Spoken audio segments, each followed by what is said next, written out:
દુઃખોનો અંત અને સ્થિર બુદ્ધિ.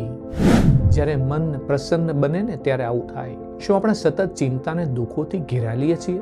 જ્યારે આપણું અંતઃકરણ પ્રસન્ન થાય છે ત્યારે તમામ દુઃખોનો અંત થઈ જાય છે અને બુદ્ધિ સાચા માર્ગે સ્થિર થાય છે, જ્યાં કોઈ પણ બાહ્ય પરિસ્થિતિ આપણી શાંતિ છીનવી શકતી નથી. શ્લોક છે, પ્રસાદે સર્વ દુઃખાનાં હાનિરસ્યોપજાયતે પ્રસન્ન ચેતસો જ્ઞાશુ બુદ્ધિ પર્યવતિષ્ઠતે.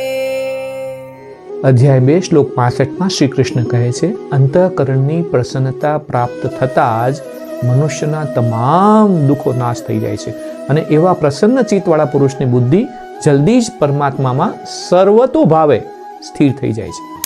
વ્યવસાયને વ્યવહારની 3 શિખામણ છે આની અંદર. 1. પ્રસન્ન મન એ જ સફળતા.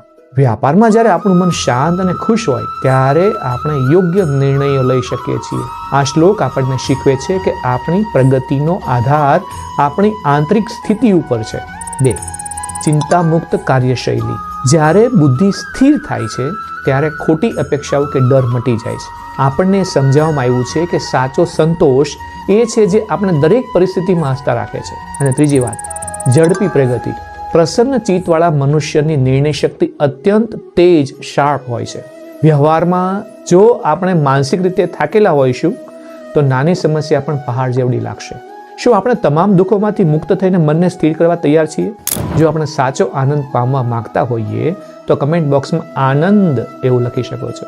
જે મનુષ્યનું મન અયુક્ત યાની કે અનિયંત્રિત છે તેને કેમ શાંતિ નથી મળતી? આ શાંતિ વગર સુખ ક્યાંથી મળે? શ્રી કૃષ્ણ આગામી શ્લોક 66માં આ તાર્કિક પ્રશ્ન પૂછવાના છે. જાણવા માટે નેક્સ્ટ એવું કમેન્ટ બોક્સમાં લખો અને જોડાયેલા રહી શકો છો તમે.